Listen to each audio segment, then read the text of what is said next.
What is up, everybody? It's Rebecca Johnson of Supergirl Radio. We are going to be talking about Supergirl #1 for this week's episode. This is a new Supergirl comic book series that is starting up, and so I'm very excited to discuss it. It was something that I could see Supergirl's mythology all over it.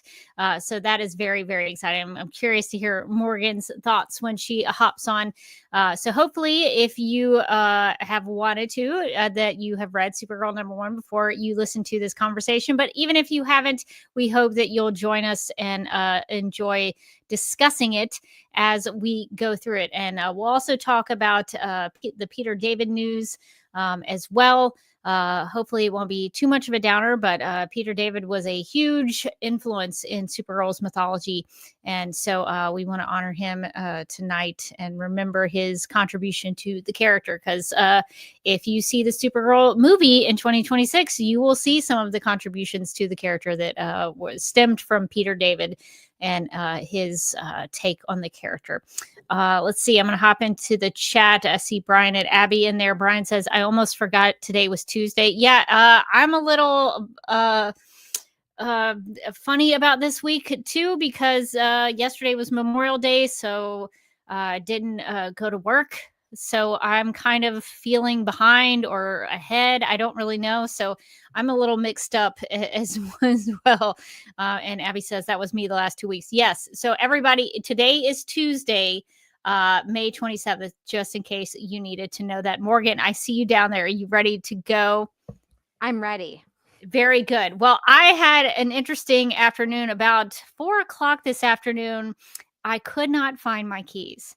Oh no! And I was racking my brains, like, where have they? They have. I've only had them in my pocket, so I went around everywhere I had been, retraced my steps like 3 times, and then about 6:00, I tried my pocket again. Oh no! And they were in my pocket. I probably lost 10 years off my life worrying about where my keys were, and they were exactly where I thought they were. But they, some pockets are kind of deep. That's true. They go around a little bit. It went around the corner of the pocket. So they were stuffed into the corner of the pocket. So I'm having a much better day now that I have found the keys that were buried in my jeans pocket. So I can come into this discussion worry-free about that. So that is fun for me. Hope everyone else has had a great day. Because it is not fun to lose your stuff. That's always when I know I'm stressed out, is when I start losing stuff. When I start where did it go? I have too much on my plate in my mind. So yeah. So anyway, we're going to be talking about Supergirl number 1. Morgan, are you ready? Do you have the doc? Are we good to go? I'm ready. Ooh, I actually have the shiny version. I have the copies. I don't know if I can get them while the intro plays, but you can show yours off. I'll try. I'll try to because I bought all of them. I bought everything. I was like, give me everything. Whoa. Everything you got. Everything you got. Okay, well, let's officially get started because we have a lot to talk about.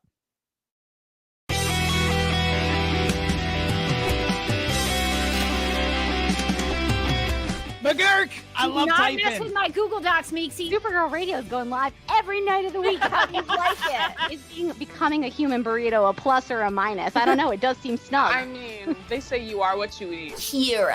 I love that. So I do a podcast called Supergirl Radio, and one of our segments is Lena Luthor Boardroom or Ballroom. Because she looks like a boss in this coat.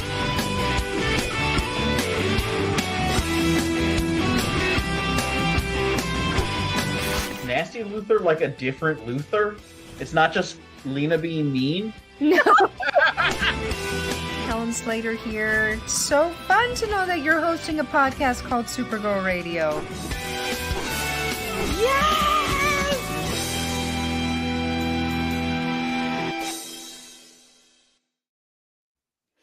Welcome to Supergirl Radio, your source for all things related to the character of Kara Zor-El. My name is Rebecca Johnson. I'm Morgan Glennon.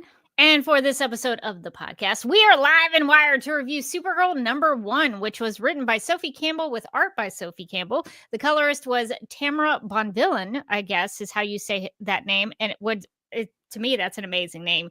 The letterer was Becca Carey. The assistant editor was Jillian Grant. And the senior editor was Brittany Holzer. So this is a brand new take on the character, the start of a completely new run.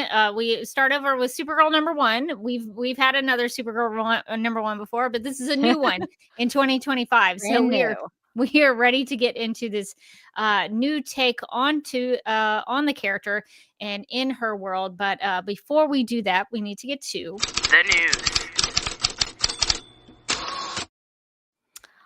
Unfortunately, we have some sad news. According to IGN, Peter David, the highly regarded novelist and writers of comics like The Incredible Hulk, Young Justice, and X-Factor, has died at 68.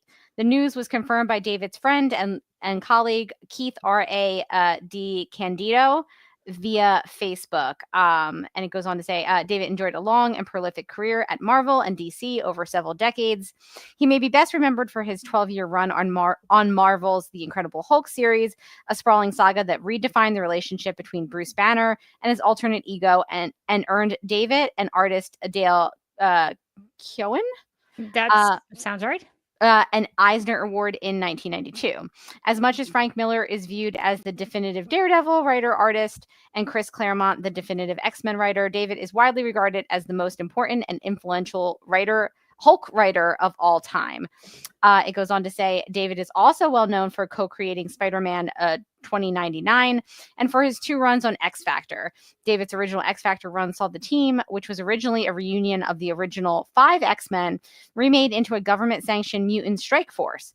His second X Factor run again reinvented the team, this time as a detective agency led by Madrox, the Multiple Man.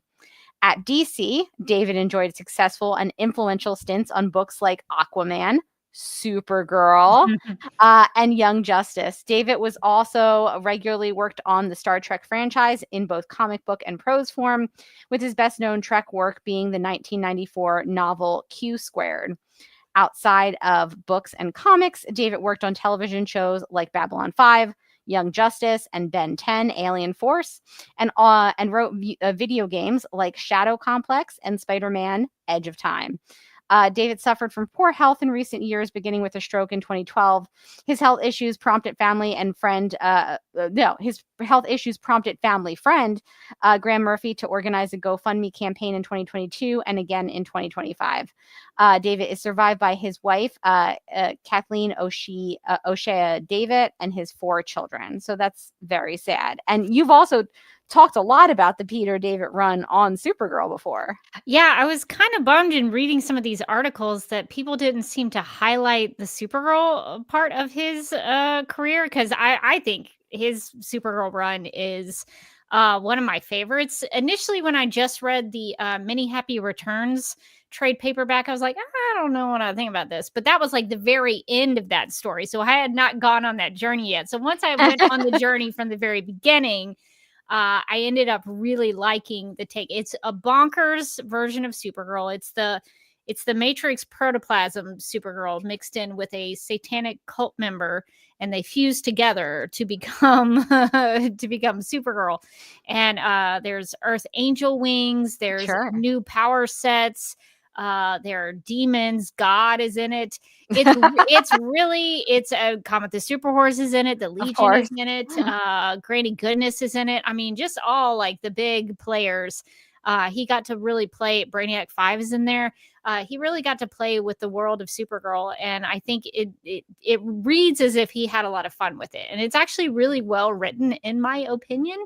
And so it does sound like his definitive work was The Incredible Hulk, but I feel like his contribution to Supergirl has been one that I think has kind of leapt off the page in other iterations, like the Tom King Supergirl Woman of Tomorrow, the Fire Wings. That's from the Peter David run. So if you enjoyed Supergirl Woman of Tomorrow, you have enjoyed the inspiration from what Peter David came up with in his take on the character. So I'm really sad to hear about this. I remembered a long time ago, before I had read his run, because I didn't want to speak to him until I had read it. But I did go to a panel where he and his wife were on the panel. And I remember just enjoying that so much. I can't remember what they were talking about, but I had so much fun at that panel because it was so entertaining. And so that's my one time that I was in the room with Peter David. And I wish I had read his run on the character before that, so I could actually go talk to him. So I'm sad that we will never get to ask him questions about it. I have so many questions about why he chose to do the things that he chose to do. But I think the best way we can honor his memory is to read the books and to enjoy that take. It's maybe not for everybody. It's a very different Supergirl, but I highly recommend it and enjoy it so much. So maybe one of these days when we have some time, we'll try to dig into it. So we have been teasing this for a very long time. We've been talking about reading the Peter David run on Supergirl. In fact, when the news came out about his passing away, I immediately was like, the one who did Supergirl, right? And then I was seeing so much of people talking about his run on X-Force or his run on Hulk, and I was like, is this the same Peter? Why wouldn't they mention this definitive run on Supergirl? So I agree with you that I think that the Supergirl run that he did should have probably gotten a little bit more love. I understand that he is best known for the Hulk, but Supergirl, clearly he brought some unique perspective to Supergirl, it sounds like. My guess is that most people have not read it, and so people don't realize how bonkers and wonderful it is. I think if you enjoy the character, give it a go. It's a long run. He wrote Supergirl for a really long time, but I think he understood the basics of who the character is, even though he added all these different fantastical, supernatural kind of elements to it. I think he really made the character his own, but also borrowed from her mythology from the Silver Age, and really kind of lived in that Supergirl world in Midvale, and with some of those characters and the friends that she makes, and the villains that she goes up against. I think to me it's one of like the definitive Supergirl runs. I think if I was going to tell people like the Sterling Gates run, the Supergirl One of Tomorrow, the Peter David run, those are kind of like the three big ones for me. And obviously, if you want to know Supergirl, you have to read the Silver Age. But then, well, see, I'm such a biased fan. I would be like, but also don't forget about the 70s and the 80s. Read all of those. That's also one of my favorite time periods. You should just start from the beginning and work your way forward.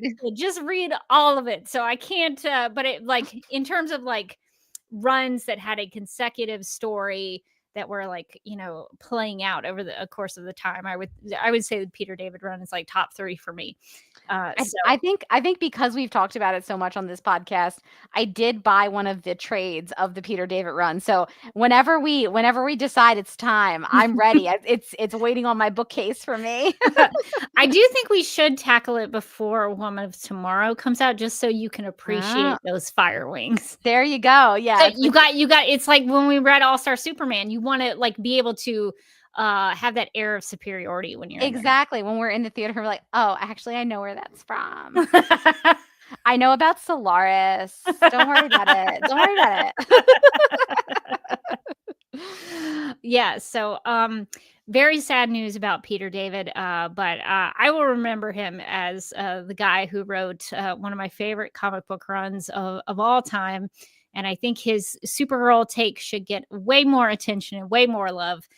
Because even though it's not the Kara Zor-El that we all know and love, and maybe it's not even a Supergirl from Krypton, it's the protoplasmic Supergirl, the Matrix Supergirl, but I think it's still great, and I still think it counts as Supergirl. So I think everyone should read it if you haven't already, because it is a great, interesting take on the character. Well, I know that is pretty heavy stuff because one of the great legendary comic book writers has died, but I think what he would enjoy, I'm just assuming this may be about him, but I would like to think that he would enjoy that we are going to be talking about a new Supergirl comic, and one that I think is also pretty faithful to Supergirl's mythology. So let's go ahead and get into talking about this new Supergirl #1. That was written and drawn by Sophie Campbell. And the description for it reads, quote, Kara Zor-El has been a key member of the super family in Metropolis. But what happens when she strikes out on her own? Follow Kara as she returns to her roots in Midvale, home of Supergirl. But how could this be? Our hero has not been back in years, and the protector of that town has been saving the day for weeks. Can Supergirl stop the imposter before they steal her fresh start in life? Celebrated writer/artist Sophie Campbell of the Teenage Mutant Ninja Turtles and Wet Moon makes her mark on the DC universe with this thrilling debut issue. Plus, a new costume design by best-selling cover artist Stanley Artgerm Lau, unquote. And Morgan, I think you have the Artgerm variant cover. I have the shiny variant cover because when I went into the comic book store to pick up the #1, I was shown a variety of different covers, which was overwhelming to me. And this was the only one that was shiny and kind of attracted me like a bird. I was like, ooh, I'll take this one. It was funny because there was I actually noticed in the comic book store that I guess a lot of the DC books are doing these like shiny covers. And what I noticed is like a lot of the shiny covers were like really like a jar. They were like sort of flipped off the book, but this one was like nice and flush because obviously we love Supergirl, we care about her, and so her cover looked beautiful, and so I was like, of course I have to get this. So I got the art germ variant, but then inside is the normal cover, so I got sort of the best of both worlds here. Yeah, I like that. Art Germ does such a good job with Supergirl, and I'm glad that he was able to participate in this because I think they, and I think some of the other variant covers, I think Bilquis Evely did one of the variant covers. I'm Ooh. gonna have to check and make sure I have that one. But there I was was just be like, that was not one of the ones I saw there. Because then I would have been tempted to get the shiny one and that one. There was one cover which I thought was very funny, which was blank. I don't know if this is like a thing that they're doing, where it's like instead of the regular cover, it was just a white page, and then underneath of it was the cover, and I was like, what's that one about? But I decided not to question it, and I just got my shiny one. Good. I bought 3 different versions, and Nice. I forgot to bring mine. I'll have to bring mine for show and tell next time. I think the Supergirl covers for this one were very fun. So my question for you, Morgan, because as I was reading this, I had reactions to things that I was reading in the story. So I'm curious, what were your first impressions of this? Like when you were reading through it or when you finished it, what were your initial thoughts? Yeah, my initial thoughts were I really liked this issue. It's just number 1, so who knows where the story is going to go from here. So I don't want to come out of the gate being like it was the best, because we don't know where the story is going to go. But I will say, coming out of this first issue, I can tell that Sophie Campbell is a Supergirl fan, which is very exciting to me personally, because we get a couple of mentions of what I think are kind of deep cuts, sort of Supergirl deep cuts. She has her hair color changing comb, right? Her what does she call it? What does she call it? She gets it out, and she's like the chromatic super comb. Yes, the chromatic super comb. The chromatic super comb makes an appearance. I think that was from Rebirth. That was the first time I had seen it. I think it was from Rebirth. Yeah. I was like, we're pulling from everything. I liked that. I liked the concept in Rebirth. It's actually good. It's a cool idea. If people don't know, it's a comb that Linda or Supergirl has, where she can brush her hair, and it changes her hair color from blonde to brown, and I guess backwards, also vice versa. So it's a hair color changing comb. So she just kind of like does that, and like suddenly she's undercover. I wish that existed. That'd be so cool. The older I get, the grayer I get. Right? Same. So I could just cover my grays with the color changing comb. Like I'm changing the color. So I loved that appearance. I thought that was like a fun deep cut. I thought that was from Rebirth, but I wasn't sure if it had been pulled from Rebirth from an earlier. I don't think so. I think the first time I had ever seen that was in Rebirth. So that was familiar to me. Lauron, the yes, the werewolf, significantly less sexy in this appearance. He was in Rebirth. Lauron was kind of the hot Kryptonian werewolf, kind of a hottie that we like to talk about. Not so much here, but he seems like a cute little guy. I like that. Like at the end when she fights him, and then she like wrapped him up in like I don't know, what is that? Her cape. Yeah, I think it is her cape. I think she wraps him up in her cape, and he kind of looks like he calmed down. It's like when my mom's dog gets really nervous when it thunderstorms, and they put that like really tight shirt on him. It's called like a thunder shirt. He's got like a little vest, and like it holds him close. And I guess it puts pressure on him, and it like then he just sits and shakes in one place.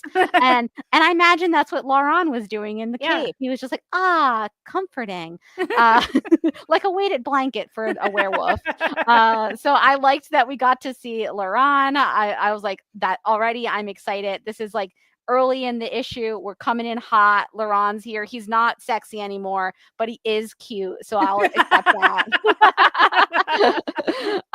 And then one of my favorites was that they mentioned that she was a soap opera actress. Which, yes, I did like a little fist pump as I read it. I was like, yeah, okay, we're playing the hits here today. It's worth noting that she does mention that she had acted in a soap opera, which is from the Superman family comics of the 1980s. Supergirl Radio has done episodes on this if you would like to learn more about that. It's very fun, very wacky. Enjoyed it. And she was a soap opera actress on a TV show called Secret Hearts. And she also, Linda mentions also at the very bottom of her bubble where she talks about Secret Hearts, she mentions that she was a camera operator.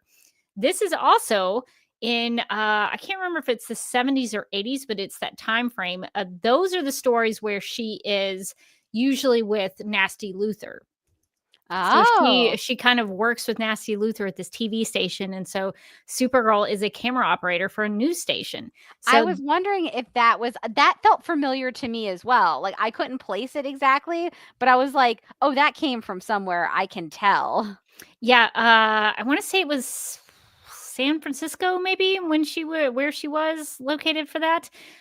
So those are two of my favorite things about Supergirl, because those are very close to things I love and also do because I love soap operas, and I have been trained since college to be a camera operator, and I shoot videos and run production cameras and things like that. So I'm like, hey, I'm basically Supergirl, just like Supergirl, just without that comb. You don't have the comb. You don't have the cape that you can wrap people up in when they're nervous. But I don't have a previously established relationship with a Kryptonian werewolf. That's true. I also like that that Supergirl is trying to rehabilitate Laurent. She goes to like the Kandorian Science Council, and she's like, I have some ideas about like what might calm down Laurent. And they were like, do you want him to just sort of shadow you? Like you would be responsible for him? And she's like, that seems like, no, I mean, I'm really so busy right now is the thing. She had to think about it. She's like, she needs more time. I don't know.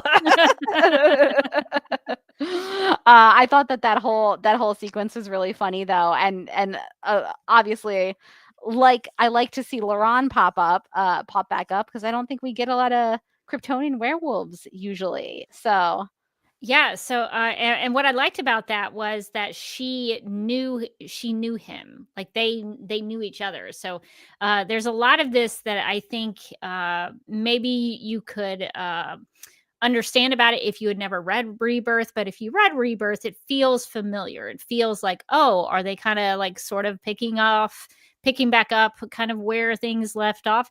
And I'm going to change my headline. I'm realizing I didn't make my pun right. Oh, I need to change it because it's a nod to a Supergirl thing. So I'm going to change the order of things. So are there any other Supergirl things that you caught as we went through here? Obviously some of the obvious ones, Midvale. I like that we go back to Midvale. I like that the home of Supergirl.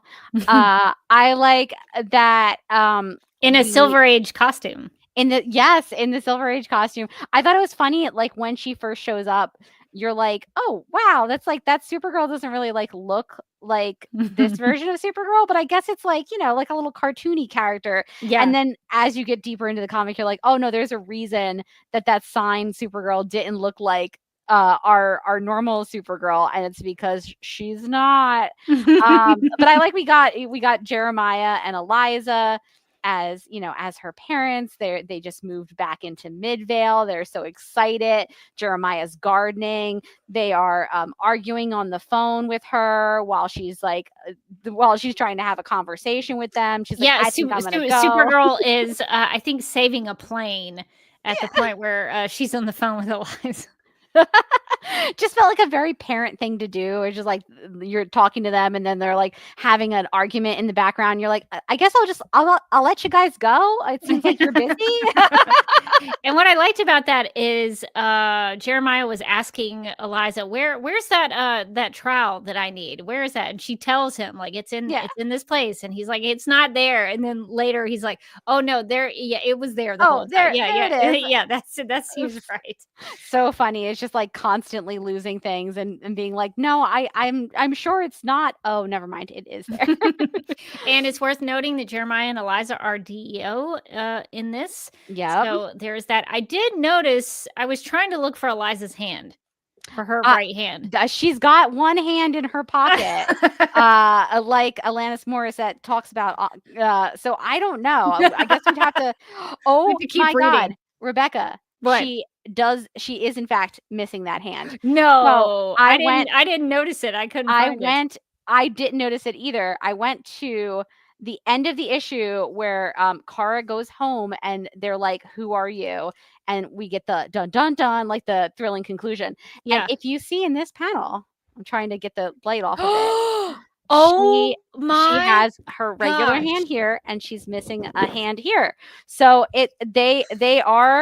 this is an homage to Sophie the Campbell. Eliza. This is the greatest. The mind you have.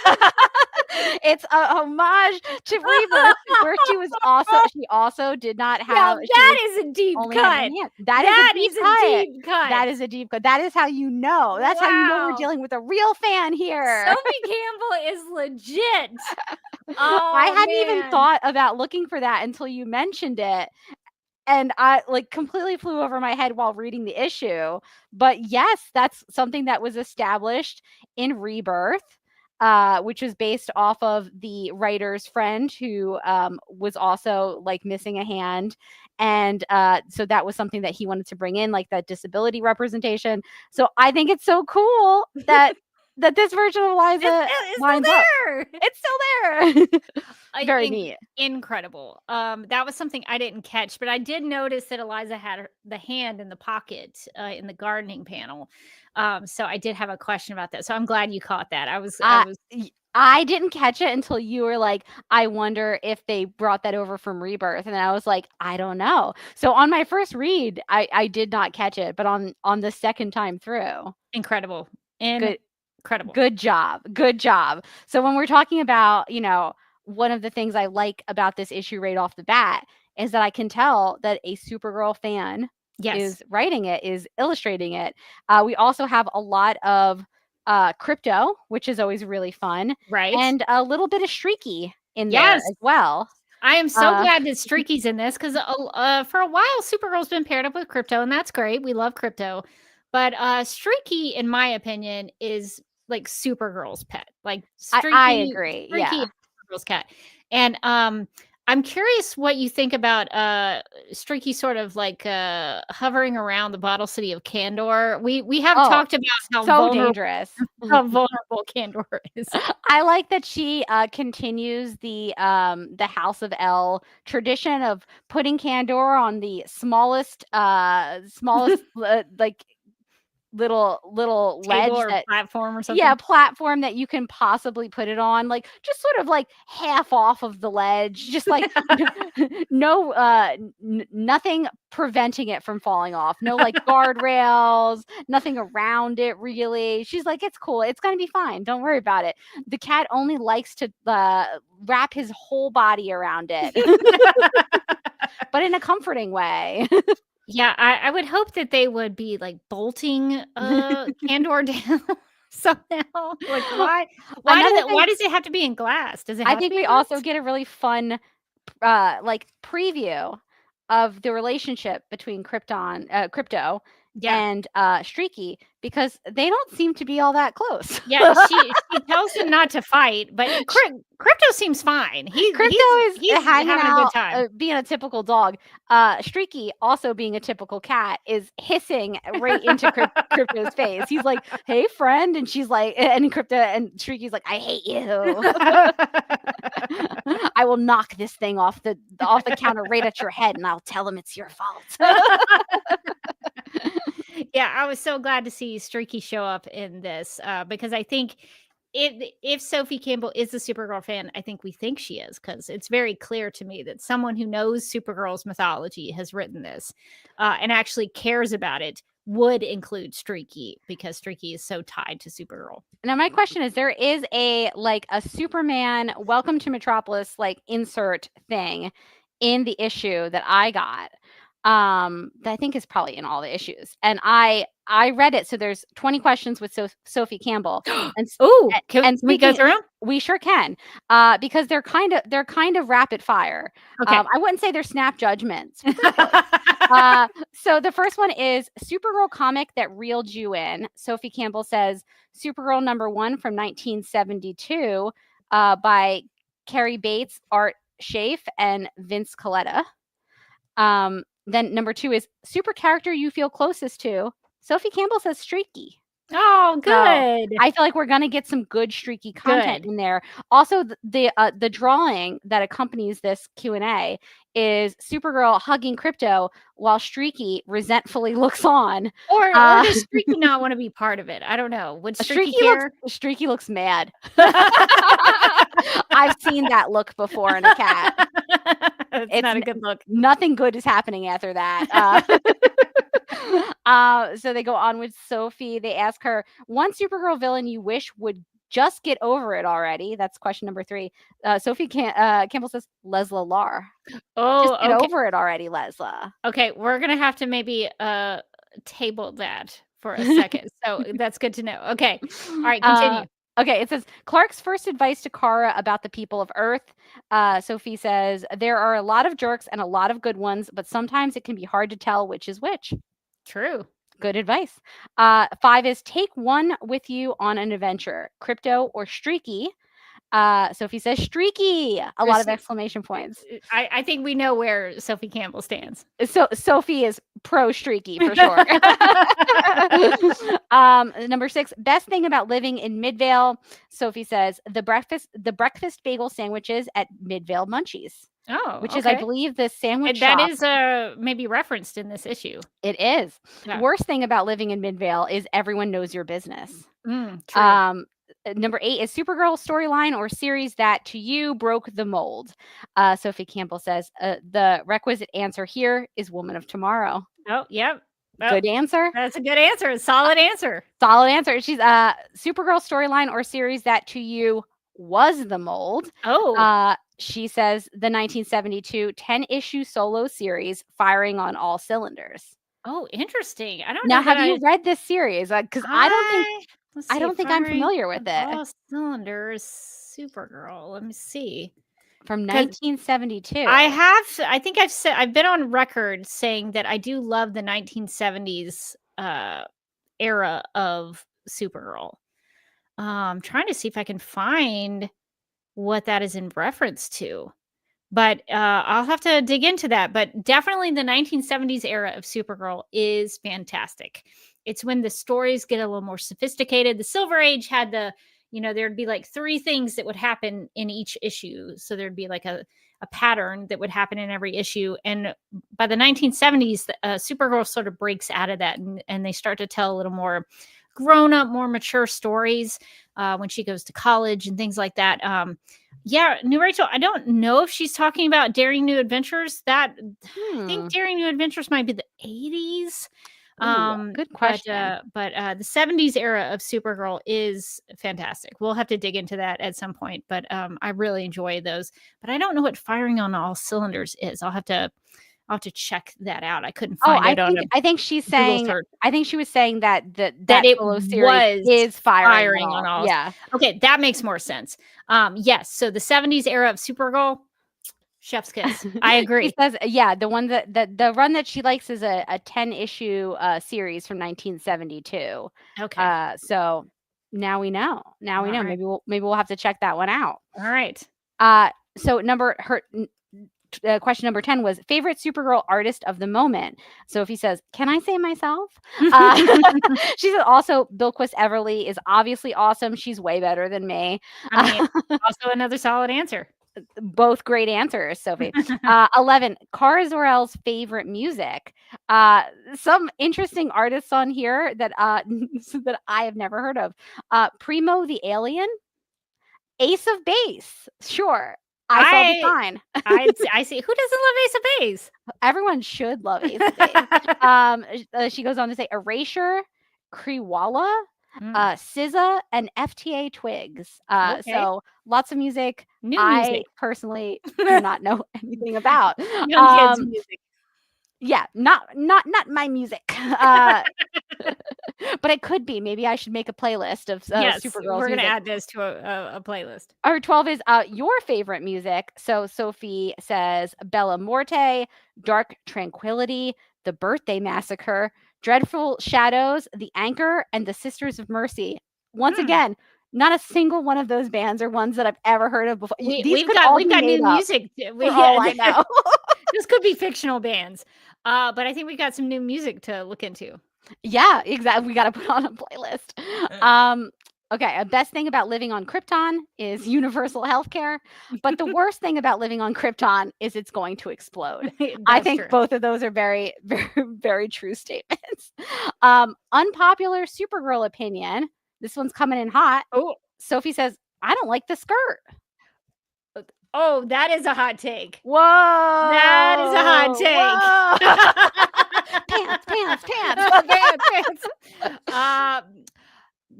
I mean, it's fair. Like, I understand why people don't like the skirt. I personally like the skirt because it distinguishes her from Superman, but I agree.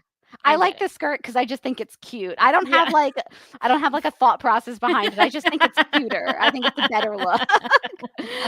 Number 16 is capes. Yes or no? Yes, all in caps, she says.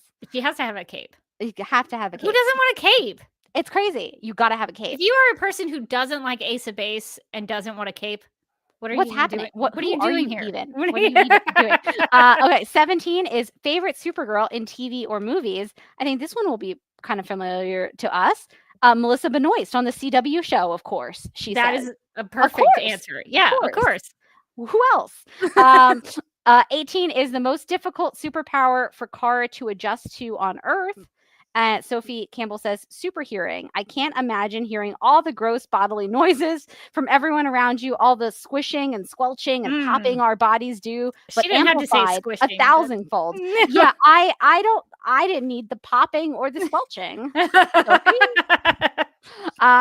But that's fair. That would probably be a gross power, actually. Yeah, no, that I wouldn't want need. 19, Supergirl team up you're dying to write. She says Supergirl and the Toxic Avenger. Oh, interesting. The Toxic I'm Avenger. not even familiar really with that character. And then number 20 is sum up Kara Zor-El in one word. And Sophie says passionate. So I thought that was a really fun little quick kind of snap judgment part of the book. And it's like, I think one of the fun things about getting the physical comic, because maybe these things are in the digital, but I don't notice them as much. But I think in the physical, they do put some of these inserts in. You know what they need to bring back? I don't know that they do this anymore, but back in the day, like in the Silver Age, they used to have, you could write the editor of the title. And you could ask them a question, and the editor could choose to write you back and answer your question. They need to bring like that fan back. mail. Yes. We gotta get back to the bring fan that mail back.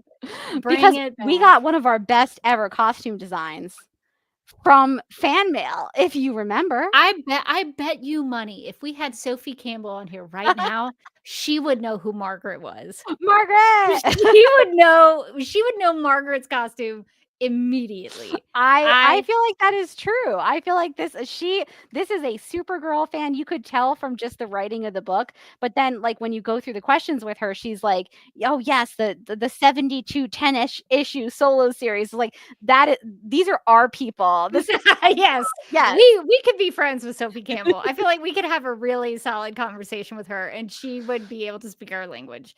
There were several other nods that I saw as well. So Linda goes to her old, I guess, and also new house in Midvale, and she sees a box of suits, Supergirl suits in them.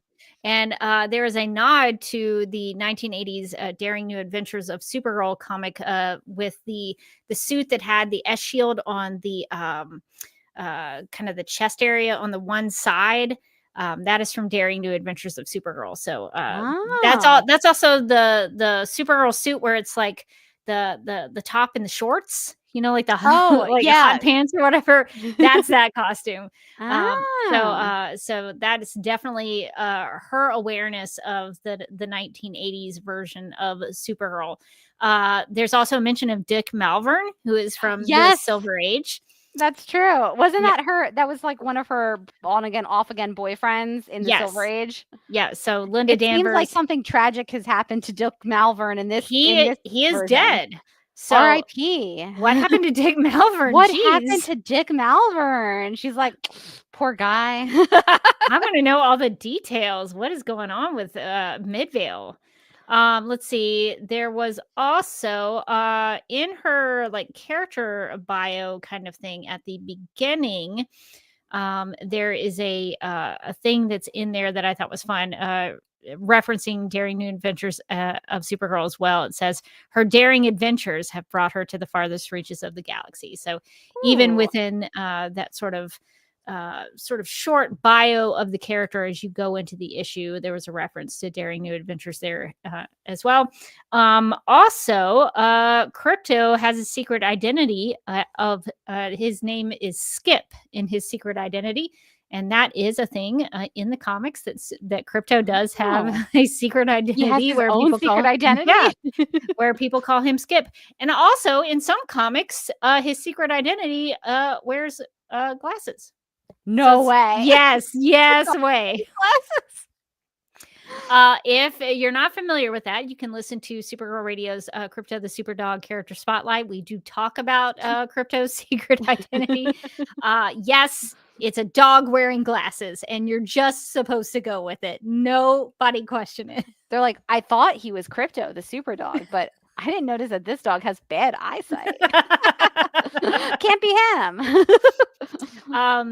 And I think that kind of gets me through everything I noticed about this. I had issue. a question. Yes. I felt like, was this her friend that she bumps into, or this girl that she knows from Midvale that she bumps into, Clarissa Gilt Edge? Was that a reference to somebody or something? I felt like it might have been based on all the other references, but I didn't remember this character. I thought so, maybe too, and so I didn't know right offhand, but it does look like there is. Let's see, is there a character aside? So I think she does maybe exist in the Silver Age. Possibly Action Comics number 296. So I'm gonna have to go back and look her up to get that reference. But yeah, so it does seem to be a character from the Silver Age of Supergirl. So that is not surprising. Really, so another deep cut that I even missed. It did seem like it was very pointed that we should know who this is. Yeah, and it was such a like interesting name that I was like, okay, that's got to be based on everything else I'm seeing in this series. This has got to be from somewhere. And I do see on the dc.fandom.com that it looks like she is from the Silver Age comics, although there's not much there is not much information on her on this page. It's just like she's from the Silver Age. That's it. I'm definitely gonna have to like go through and find her. Morgan, I was curious about your thoughts on this imposter storyline that has been introduced in this issue. What are your thoughts on it? Given what you know about Sophie Campbell and how she has really dug into Supergirl's comic book history and mythology, how are you reading this imposter storyline? I was really interested in the imposter storyline. I like that the imposter has like kind of like an oldest school style Supergirl costume.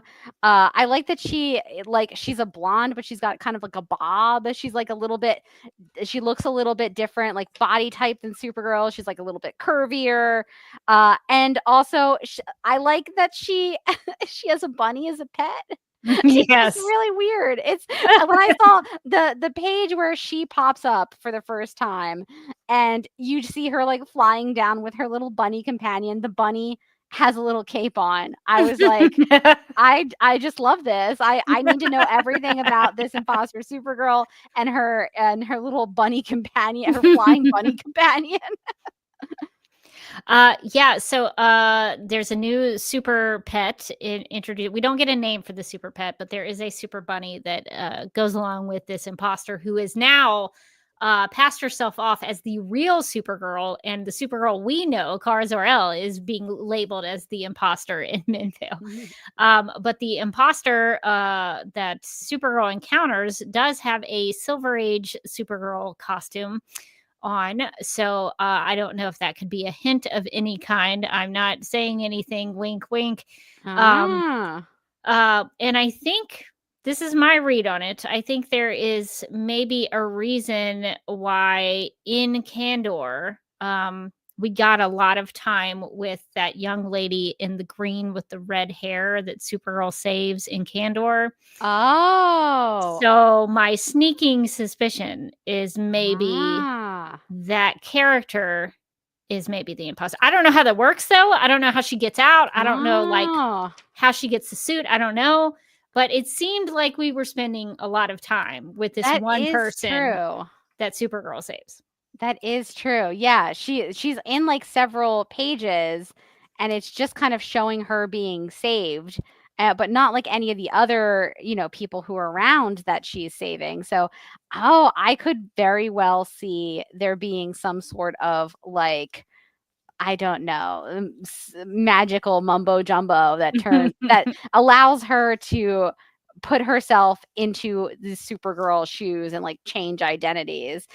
Because even when Supergirl leaves, she talks about, you see her, that girl from Candor looking up. Also, she says, "You're amazing, way better than Superman." And Supergirl says, "It's not a contest, okay?" But I do think that, yeah, I mean, obviously, she's kind of a fan. We can relate. And I think that you're supposed to take from this that she is a big Supergirl fan. So maybe she took her fandom a little too far. Okay, I'm also noticing that the redhead with the green dress maybe is what she has on. Mm-hmm. She has an L on her. She has like an S shield with like an L on her dress. So I feel like that's a hint of some kind. It very well could be. What are you have a thought. I can tell you have a thought. I was like, well, she has so many people in the Supergirl story that have L names. Yes, lots of double L's, especially. Including some girl, one villain that maybe would just get over it already. Could this perhaps be Leslie Lar? So this story feels kind of familiar because this kind of thing happens to Linda Danvers in the Silver Age of Supergirl, even during the time when Supergirl is a soap opera actress. The same kind of thing happens again with the same character who causes some trouble for her. So I don't know if we need to say it out loud, but I have a feeling you're connecting some dots. I like it. I like it. I like that, like, Leslie Lar would be like, you know what? I want to be Supergirl, and like my little companion will be a bunny. Yeah, Leslie Lar is a character from the Silver Age of Supergirl who is known for taking over Supergirl's life and really messing with her. And it seems like maybe that is happening again.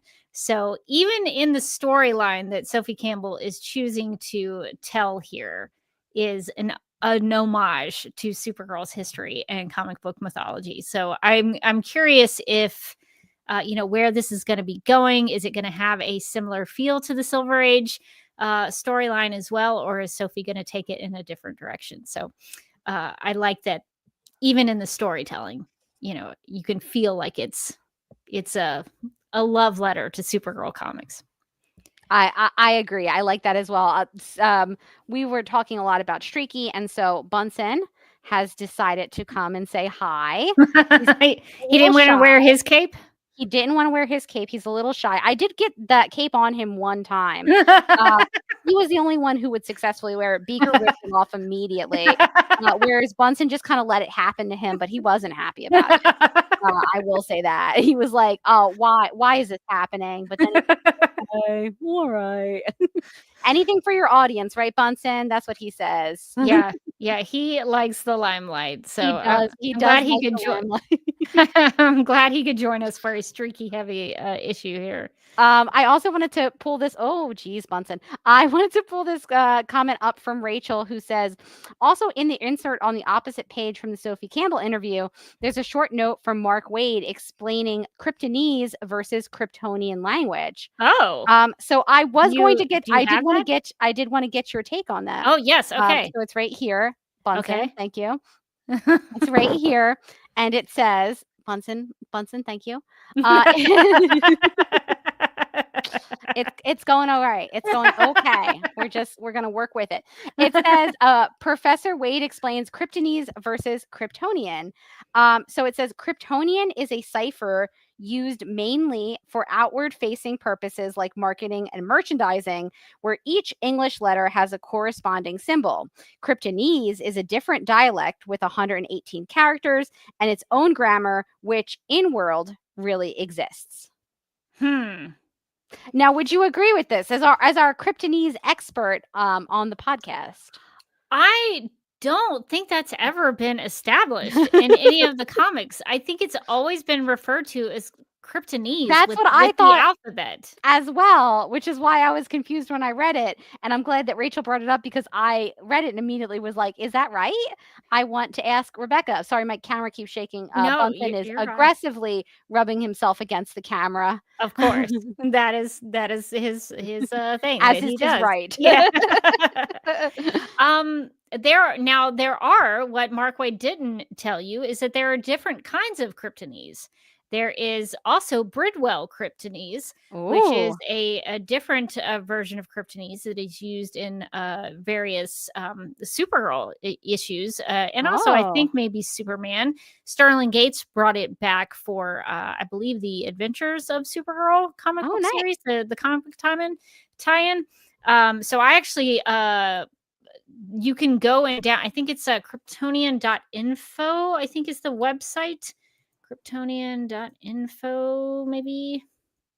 Yeah. So you can actually go and look and even download the fonts for the different kinds of Kryptonese. So there's, I think what we normally see in comics is maybe that Brewer Kryptonese.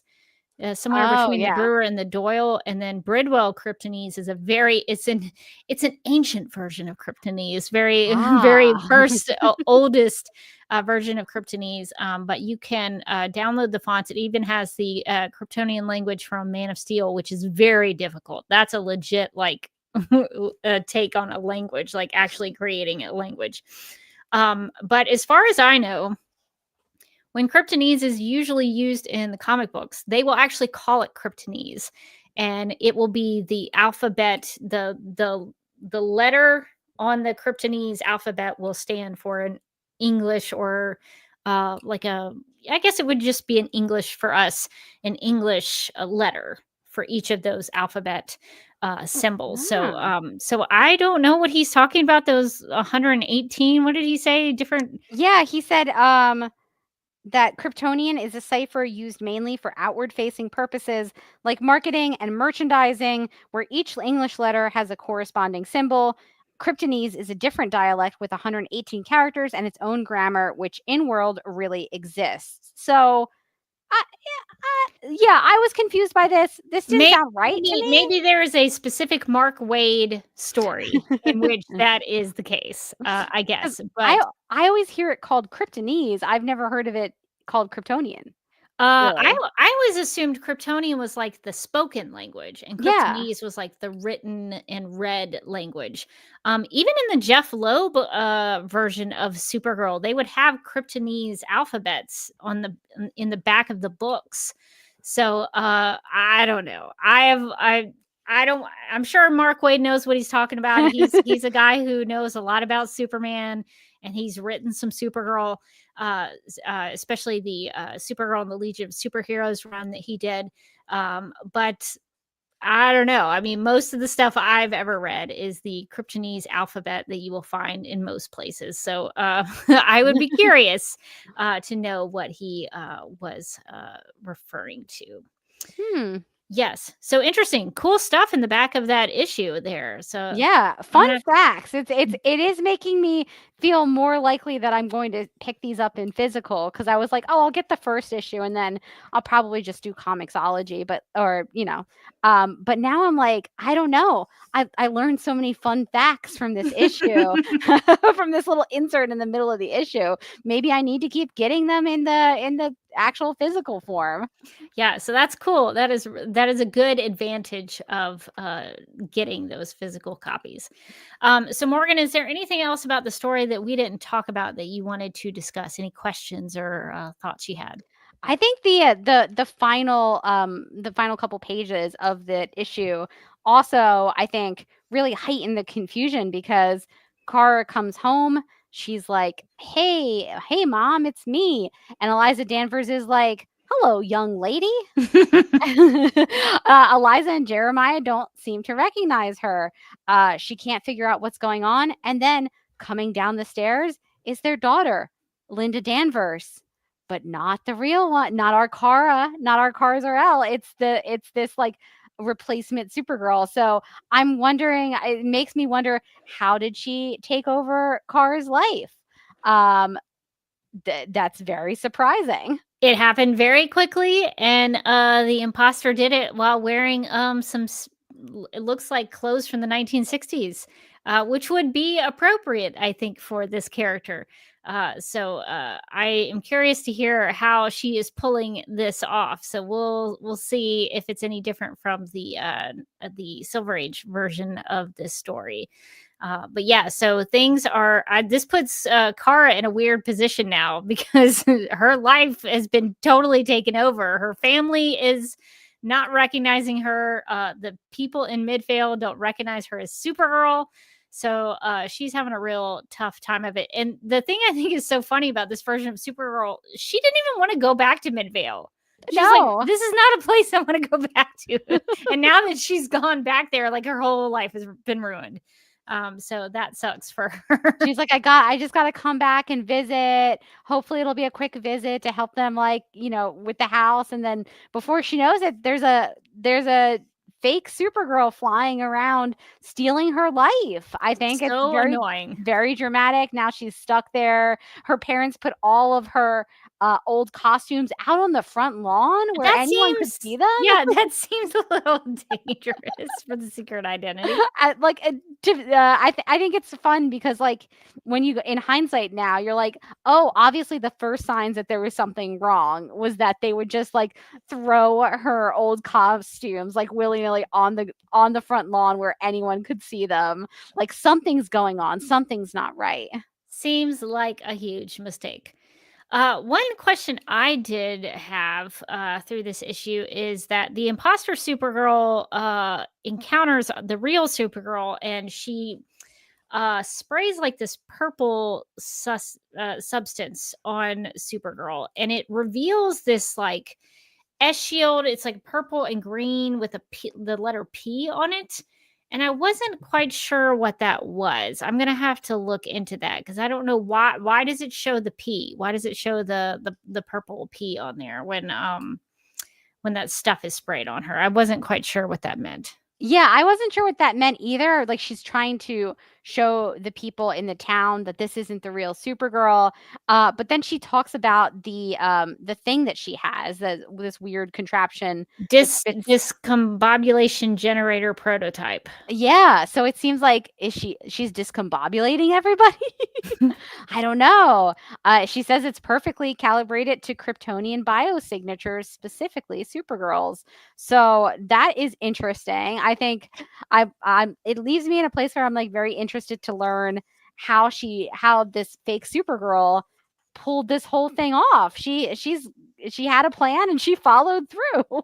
Yeah, very successfully too. She has convinced everyone that she is the real Supergirl, to the point where they're making signs of her in the town, which she's got her own sandwich. Yeah, she's got her own sandwich now.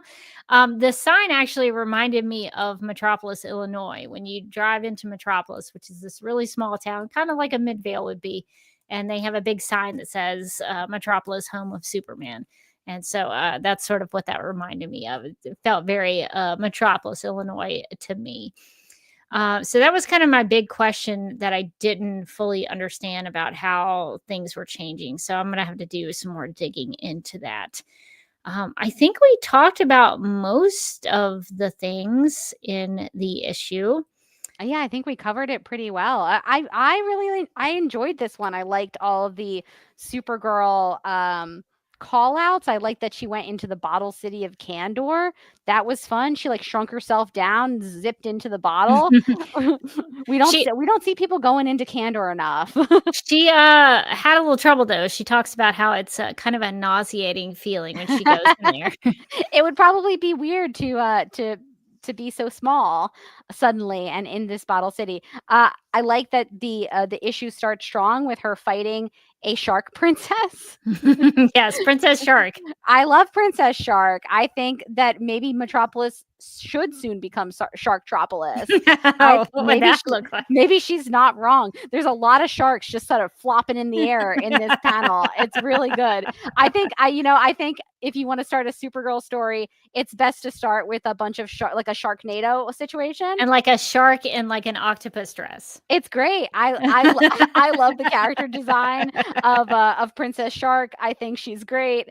I like that when she flies away after putting Princess Shark back in the waters, she goes like, "Curse you, Supergirl!" I hope Princess Shark comes back. I hope she is a recurring character. I think that would be amazing. Every issue should just open with Kara just like foiling one of Princess Shark's plans and then plopping her back in the water.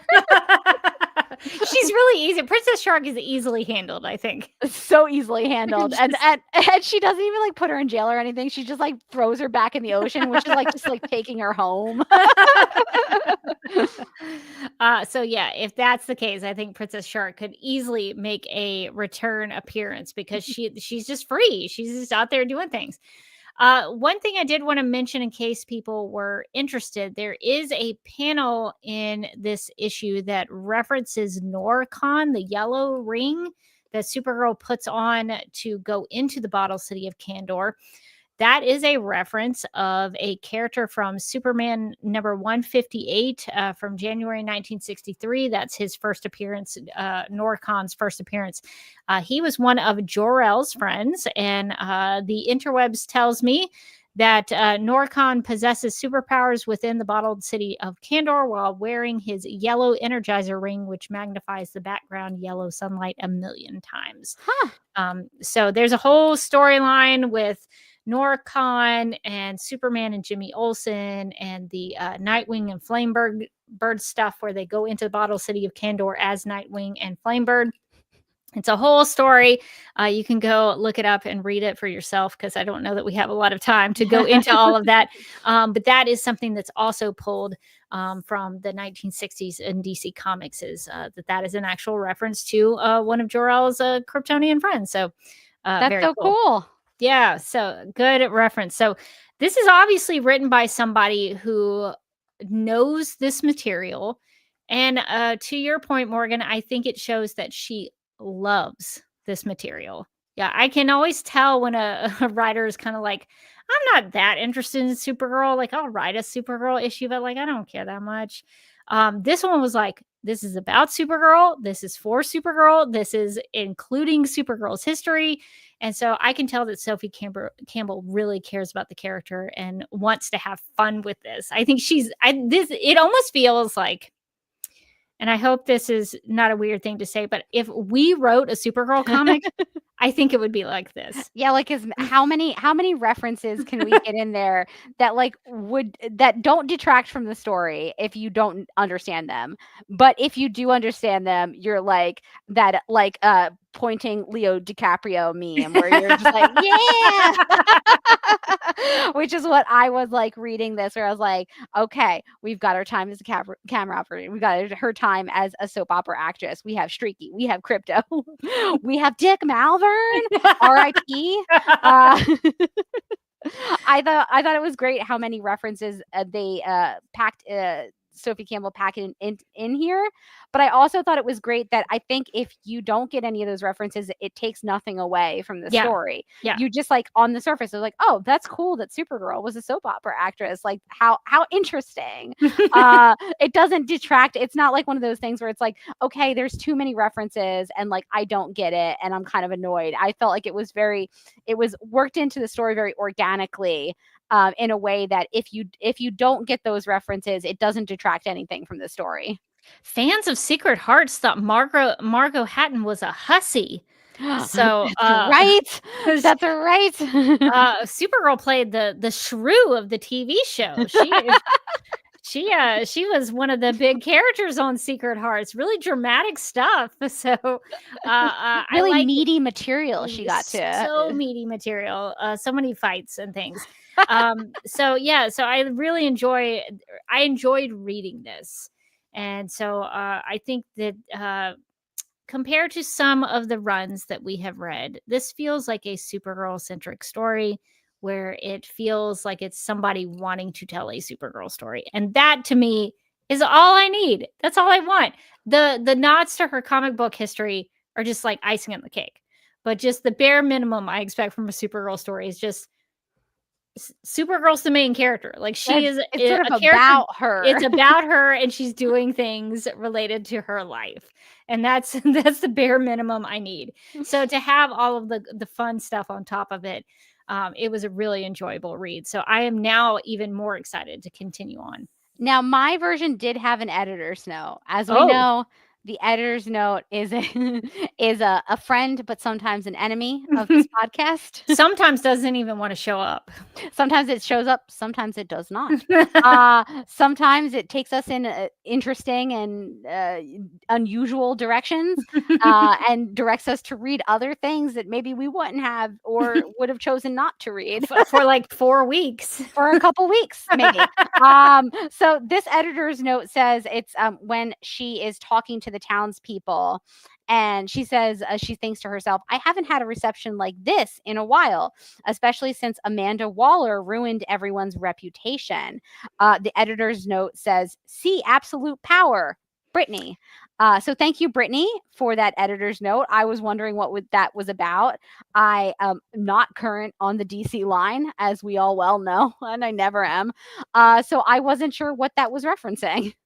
I don't know either, and now I'm going to have to check this out. So Absolute Power was an event in 2024 related to the dawn of DC.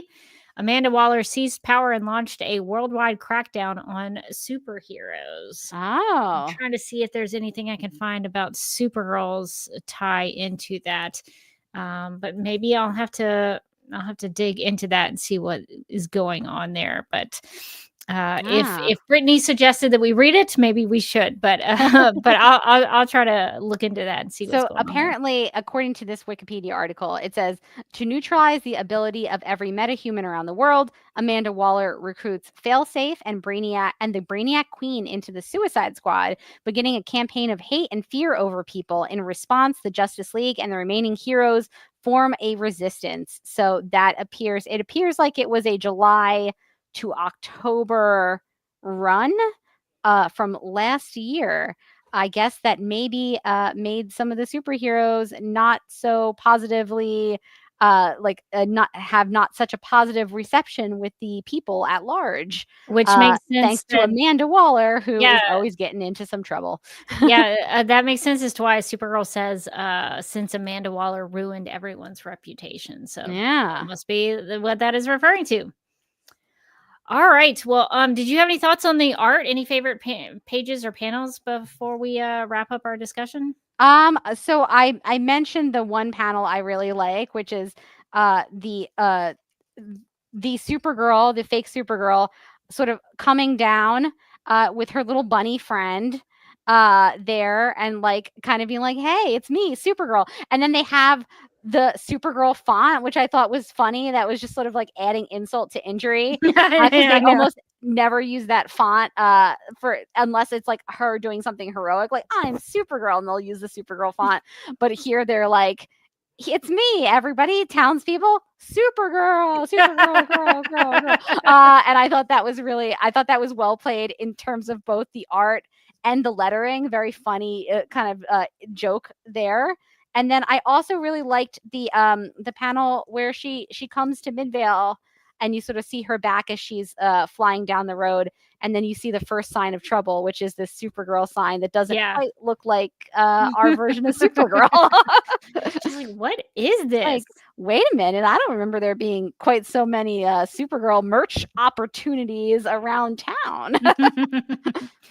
I think my favorite panel, there's a panel where Supergirl has had this interaction with the imposter Supergirl. She's gotten that purple stuff thrown in her face, and Krypto goes next to her, and she is down on the ground, and Krypto licks her face. That was my favorite panel, and she says, "Oh, thanks, boy." So I enjoyed that with Supergirl and Krypto there. I was actually pleasantly surprised by the art. I didn't know what to think about it because anytime you go into a new run on a character, who knows what kind of art you're going to get. But I thought it felt familiar in some ways, and I don't think it detracted from the storytelling at all. And I think it really fit this kind of the tone of this book really well. So I think having Sophie Campbell be both the artist and the writer is kind of an interesting pairing, because I think she has it's interesting because it seems like she has full control over what she wants to do. And so I think that must be freeing for her to be like, I don't have to answer to anybody. I'm just doing this book. Like I'm just doing it. I don't have to explain in like excruciating detail what you should do in this panel or that panel, because I know what I'm thinking in my mind and I'll just draw it. I think that is a very interesting one. I haven't read a ton of books that are written and drawn by the same person. So I do think that'll be very interesting to see as we go along in this run. Yeah, so I thought the art was pretty good in this one. So no complaints or criticisms here from me. Well, I thoroughly enjoyed this. I thought it was a great read. I'm excited to see where it goes. And hopefully if anybody is interested and hasn't read it, please check it out. It would be good to support these kinds of comic books that are so steeped in comic book mythology and Supergirl history. And we want a lot more Supergirl. I think when we talked to Tom King when he was doing Woman of Tomorrow, one of the things he said that he really wanted to accomplish with Woman of Tomorrow was to get Supergirl her own ongoing title, basically. He's like, there's never enough Supergirl, and like she kind of comes in and comes out of the title, but I think that she should sort of always be around. And I think this is a great opportunity to build on that. Let's keep it going. Let's keep her, having her own ongoing title, which she hasn't had, I guess, since Rebirth ended. I mean, there was Woman of Tomorrow, but that was sort of a closed, you went into it knowing it was like 8 issues. But this is who knows how. I don't think we have any confirmation on if this is has an endpoint in sight, or if this is just going to keep going. Yeah, I don't know if there's an endpoint, but yeah, Rebirth seems recent for us because we just finished reading it. But for many other people, it wasn't. For many people, it ended many, many years ago. But I do hope that this marks the beginning of something that continues for a while. So, yeah, that was one of the things I thought was really cool about Tom King, is that he really advocated for there to be more Supergirl, even after his take on the character was over. Well, Morgan, before we get out of here, would you like to make some snap judgments? Always. In the game of snap judgments, each person is presented with 2 options, but must only choose one. First instincts are recommended and explanations are unnecessary. Okay, our first snap judgment is more enjoyable Supergirl reference, that she was an actress on a soap opera, or Lauren, the Kryptonian werewolf. That they're both great. Great references. I do love the soap opera actress part of Supergirl. It's like one of my favorite fun facts. If I have to talk to somebody about Supergirl, I always try to see if they know that fun fact, because that is a real deep cut for people. And I always like to tell people about that because it's one of my favorite things about Supergirl. So I'm going to say soap opera actress. I gotta also go soap opera actress. As much as I love Lauren, I felt like he could have been sexier. But I just like you, I think it's such a fun Supergirl fact to pull out when you're talking to somebody about Supergirl. Like, oh yeah, and that time that she was a soap opera actress, because it sounds fake, but it's very real. And to have it just kind of casually mentioned in this issue, I thought was really, really fun. Yeah, so I'm glad to see it come back into play. So we have 2 more snap judgments. Okay. Would you like to read them? Who would you rather have a conversation with? Princess Shark or Clarissa Giltedge? Clarissa Giltedge came across like one of those people that you run into that you didn't want to run into. And Yes. so I almost would rather say Princess Shark, because at least Princess Shark, like, I know what I'm getting into. Clarissa seems a little bit unpredictable. I am definitely going with Princess Shark because I like her whole energy. I like everything that she's got going on. I think that she would be really, really fun. And she's got like a great fashion sense too. So She going shopping does. with her would be incredible. You'd be like, I need a dress for a wedding I'm attending. And she's like, do you like octopus dresses? And you're like, how do I say no? So then now we're under the sea going shopping. So in my opinion, I think Princess Shark is definitely a more fun hang than Clarissa, who's probably going to be like, I remember, didn't you fail algebra? Like, she's got to remember like some bad thing that you did like 20 years ago and bring it up. But you know who's not? Princess Shark. Do you think Princess Shark just her accessory is always just octopuses or octopi? How do you say it? I hope that we find out. Again, I'm not letting go of Princess Shark. I think she'll be back. I think she'll be back later in this run. She did say, curse you, Supergirl. She's got something planned. Yes, something is brewing for Princess Shark. For Princess Shark. Okay, our last snap judgment is Crypto versus the Super Bunny. I mean, Crypto. I gotta go. As funny as the Super Bunny was, and it was very funny. I've got to go Crypto because Crypto is a very good boy. Yeah. Crypto sort of has his own like thoughts and motivations. I don't know what the Super Bunny is about, right? Like I don't know her, right? When it comes to the Super Bunny, so it's too soon for the Super Bunny. So it's Crypto all the way. Although I would be curious, does the Super Bunny have all of the Kryptonian powers, or just like a super hop? Oh, I don't know. A Super Bunny that could like shoot lasers out of its eyes would be terrifying. We may have one more snap judgment from New Rachel in the chat. Is Princess Shark a princess who was turned into a shark, or a shark who was turned into a princess? What do you think? I think it's the last one that Rachel has on this list, which is she's a princess of the sharks. I think she is shark royalty. So her father is king of the sharks. Her father is King Shark, you know. There is a character called King Shark. That's true. That's true. So maybe this is King Shark's daughter. And King Shark is often a villain in things. Like especially with the Flash. Yeah. That's true. So And is actually, there- is King there- Shark is a really fun character in the Harley Quinn animated show.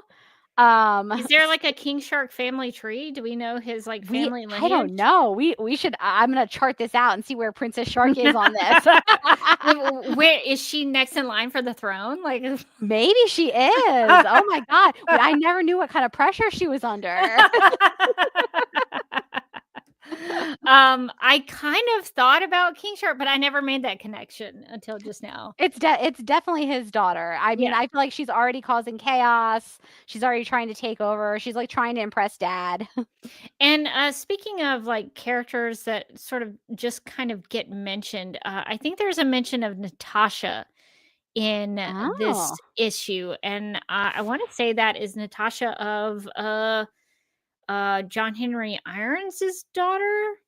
Oh, I wasn't sure who. I do remember there being a mention, and I was like, who are they referring to? I wonder if that's referring to Natasha Irons. I wonder if Oh. they're friends. I think that Sarah Louver comic that's going to be coming out, to the Supergirl's Family Vacation. Mhm. I think the description mentioned Natasha in that. So I wonder if Oh. DC is like making Supergirl and Natasha Irons like friends. Oh, Which that'd I think that's great. I think that would be fun. I'm into that. More friends for Supergirl for Yes. sure. I think that was one of the downsides of the Supergirl TV show, is that she did not have more friends. All of her friends were just in the Super Friends, and that was all her friends. She needed more friends. She she needed more like characters that she like went to brunch with occasionally. Yes, she needed sometimes better friends. That's for real. Yeah, so I wonder if that is Natasha Irons. I wonder if she will make an Ah. appearance in this as well. So, okay. Well, I think those were some difficult snap judgments, but also enlightening. I feel like we learned something here. I do too. No judgments on your snap judgments. Well, that is going to do it for this episode of Supergirl Radio. If you want to contact us, you can post a comment on our website at supergirlradio.com. You can email us at supergirlradio@gmail.com. You can like us on Facebook and follow us on X and Instagram, all at Supergirl Radio. If you like what we do, we encourage you to give us a rating and write us a review on Apple Podcasts. Supergirl Radio is part of the DCTV Podcast and Multiverse of Color Network, so go check those out. You can hang out with us as we go live and wired on Tuesday nights at 9 p.m. Eastern on the DCTV Podcast YouTube channel. And I think we're just not going to do Facebook anymore, because Facebook doesn't even want to take our stream anymore. It just like disconnects and cancels our stream, because they have that weird new live stream policy where they're just like deleting live streams after like 30 days. Now I don't even think they may not be even letting you live stream at all. I don't know what's happening. Fun. So definitely follow us on the DC and subscribe to the DCTV Podcast YouTube channel. That is the best place to watch us and hang out with us on Tuesday nights at 9 p.m. Eastern. DCTV Podcast also has a TeePublic store. So if you're in need of new DC or DCTV or DC Comics related t-shirts, tank tops, sweatshirts, magnets, tote bags, pins, phone cases, pillows, or stickers, go to supergirlradio.com and click on the TeePublic store link at the top of the page. And since we're starting a new Supergirl run, we need to let everyone know that we're just here for Supergirl with our custom design in the DCTV Podcast TeePublic store. You can get a t-shirt, you can get a sweatshirt, you can get a hat, you can get an iPhone case, you can get all the things so that you can get anything that you want. And I'm not saying that this is what you should do, but I am saying you could wear this to the Superman movie to let everyone around you know that while they are there for Superman, you are just here for Supergirl. I think you should let the people know. You gotta let them know. Personally, that's the reason why I'm going. So I'm going to definitely have to let people know.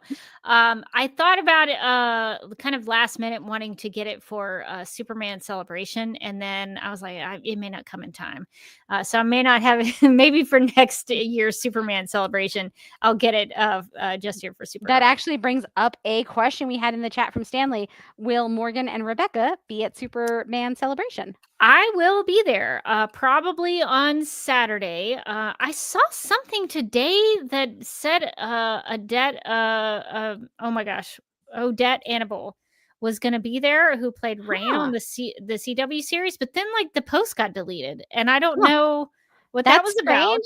That's strange. So I got really excited for Yeah, a you short sent it amount to of me, and I time. got to see it during the window when I it was was like, when it was I was up. like, did I share like an old thing or Did I did dream did I it? dream it? Did I make it up? Did they post it too early? I don't know.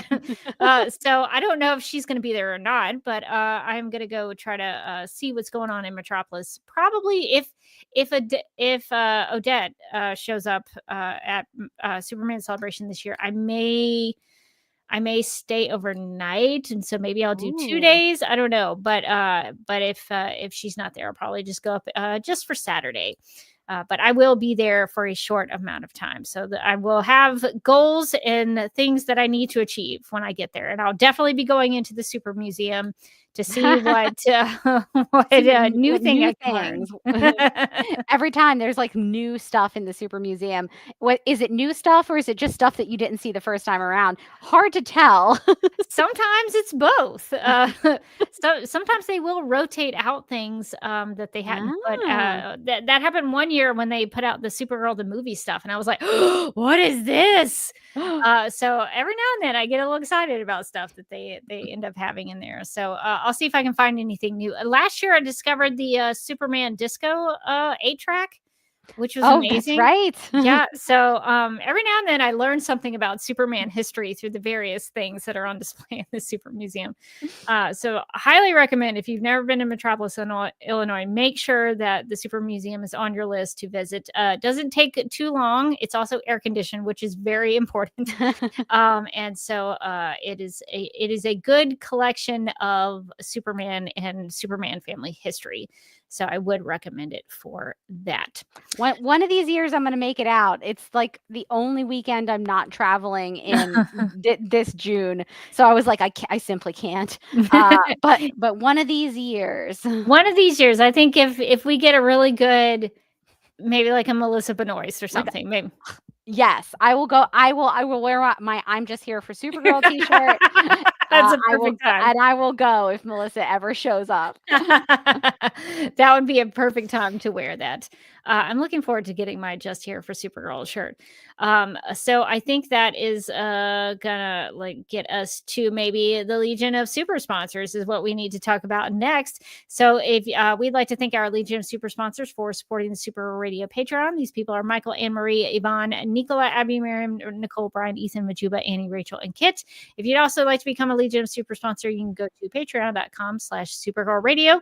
We'll be reviewing the season 2 episodes and storyline of The Secret Lives of Mormon Wives. And then we will also get into our Joker series that we will be doing. So those reviews will be coming very soon. So please support us if you can. Exciting stuff. We have a lot of opinions about the Mormon Wives. We have a lot of things happened. It was Season 2 was packed. it was nuts. So if you need just a fun watch, we do recommend that. It's on Hulu. I don't know if it's on Disney Plus as well, but it's definitely on Hulu if you wanted to check that out. Let's see. Also, I guess maybe if you want to follow me on the interwebs, you can find me at various locations. I'm on Instagram at the Derby Kid. I'm also on a platform called Vero True Social. At Derby Kid. I recently posted about how I watched the final Mission Impossible movie. Ooh. Which I was a little confused about because it's a storyline about how AI takes over the world and like gets control of all of the countries that have nuclear arms. Uh-oh. But my thought is, couldn't you just like pull the power cord? I mean, why does Tom Cruise have to like hang off a plane? Why can't they just like bomb the place with the Tom computer Cruise stuff? always needs to hang off a plane. It's his passion. He does like doing it in his like personal time. It's what he loves. It's what he lives for. Is it like a Skynet situation where the AI has become self-aware? It's called the Entity. Uh-oh. Yeah. Whenever they have a fun little name, that's never a good sign for the rest of us. But I was just like, turn the power off. Just shut it down. Just shut it down. Have you tried turning it off and then turning it back on? They do though. They do. Yes. That's exactly what they do. That was step one. Okay, that's fair. That's fair. Well, then there's nothing we can do. If we've tried that and it didn't work. They went through this whole rigmarole. Tom Cruise goes into, I'm not spoiling it for anybody, but he goes on this like underwater journey to like retrieve this thing. And I was just like, just unplug the computer. What if you just shut down the data center? Just take a bat and then like go through it and just start smashing stuff. It's so funny that you mentioned this because seeing that the last one was out, we were like, should we go see that? And then we were like, well, I feel like we missed a lot of Mission Impossibles in between. Like, we'll never understand. So we started with the first Mission Impossible this weekend, and we watched the first one, which like the technology in the first Mission Impossible is so adorable, so quaint. It was like 30 years ago or something. It's so good. It made me nostalgic. At one point, he's trying to find like a contact on the internet, like a deep undercover, like CIA, like an operative. And he just kind of goes to like, I can't remember what it was, like Bible.com or something. He's just like, his name is Clark. Should I go on Clark.com? It's like, yeah, that's where he'll be, I guess.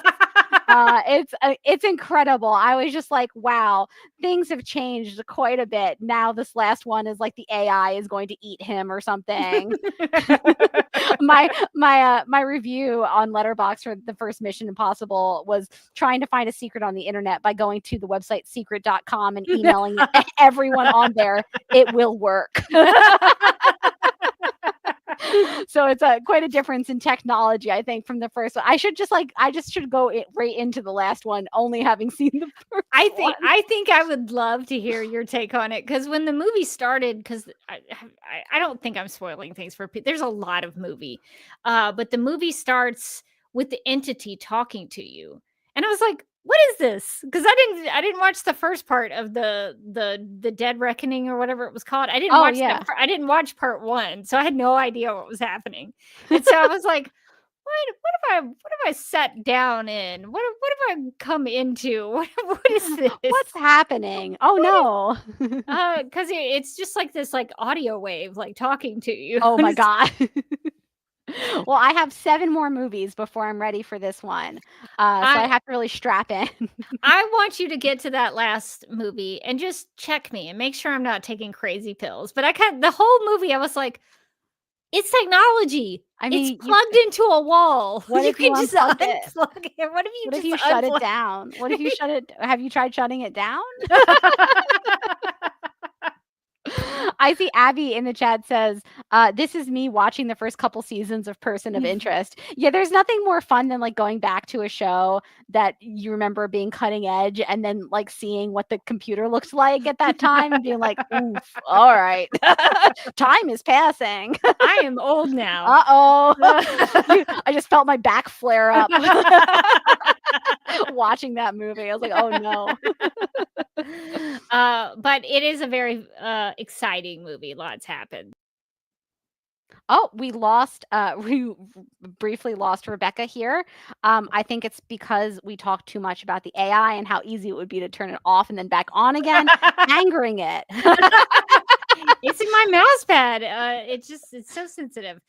Yes. So Tom Cruise did not just unplug things. He had to go on his little missions and do the things. So that is kind of what you would see if you followed me on Vero True Social. I'm also on YouTube. I have a YouTube channel that I haven't updated in a while. I probably should do that. You can go to youtube.com/duckmilkprod. Eventually I will get to some new content over there. But Morgan, what are you up to? You can find me on the internet at Mojotastic. You can also find me as a co-host on the Legendary Ladies podcast. That's at the Legendary Ladies on YouTube and Instagram, and at Legends_podcast on Twitter. And I think we're taking like a week break because I know I'm going to see Beyonce tomorrow night, and Kat is going to see Beyonce on Thursday night. Oh, so I think we're taking a Beyonce break. Are you going to do a Beyonce like recap? We should actually do a Beyonce recap. That would be amazing. I think I'm a little worried. I'm a little worried because the weather report looks bad, and it's an outdoor venue, and it's almost definitely going to rain on me. And you can't bring umbrellas. It's an outdoor concert. Is it rain or shine? It's rain or shine. So I'm getting my ponchos ready. I think I might catch my death of cold. That happens in all of like the Little Women books. So this could be how I go out. So I have to really enjoy the show. We were actually like, should we try to call and get worse seats so that we're like under the overhang? We're game planning. So it's going to be interesting. Unfortunately, we briefly were like, should we try to like change our tickets and get it for the next day? But it's probably also going to rain on Thursday, so there's no escaping it. So I guess we're just going to be out in the rain. But yeah, we should actually do a like Beyonce concert post-mortem experience where we just talk about the concert that we both got rained on. Could you vlog in any way? Oh my God, we could be like, here we are live at the Beyonce concert, and all you see is like rain just falling around me. I'm in like a poncho with like a little ducky on it or something. I came up with a cool outfit, but you can't see it now. Yeah, definitely dress warmly, because when it rains, I usually get cold. Yeah, it's gonna be chillier. And make sure you protect your feet. That's smart. Also very important, because anytime my socks get wet, it's game over. It's game over for sure. Yeah. It's game over. Yeah, I'm gonna wear boots. Yeah. I'm gonna wear layers so I can try to keep warm. I've been looking forward to this concert for months, and of course it's kind of chilly and it's going to rain. That's just sort of the way it goes. Well, I hope for your sake the storm passes over and you're able to enjoy it. Me too. I want to hear all about it. And I would be curious what your experience is versus Kat's experience, how that would be different. Yeah. Kat apparently decided to go last minute. The one thing I will say is I've learned my lesson, and I'm not getting tickets from the pre-sale anymore because I actually paid quite a bit of money. And the tickets are a lot cheaper actually now than they were, because apparently they had like surge pricing on the pre-sale, which made all of our pre-sale tickets more expensive. Isn't Ticketmaster great? You would think that the pre-sale would give people like a discount. Yeah, because these are like the fans. Yeah, that's stupid. Well, it's annoying. Anyway, I've learned my lesson. Next time, I'm just going to buy like resale tickets, which will probably be cheaper than the pre-sale tickets were. But you live and you learn. Well, I hope you enjoy it anyway. I hope you're able to go see Beyonce and enjoy that experience. That's gonna do it for this episode of Supergirl Radio. But until next time, I'm still Rebecca Johnson. And I'm still Morgan Glennon. And while it might not be a contest, we think Supergirl is way better than Superman.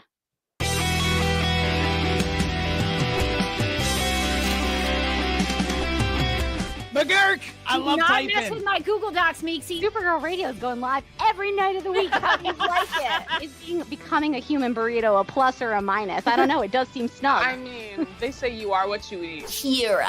I love that. So I do a podcast called Supergirl Radio, and one of our segments is Lena Luthor, Boardroom or Ballroom, because she looks like a boss in this coat.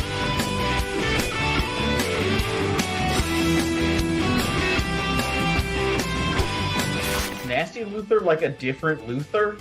It's not just Lena being mean? No. Helen Slater here. So fun to know that you're hosting a podcast called Supergirl Radio. Yeah!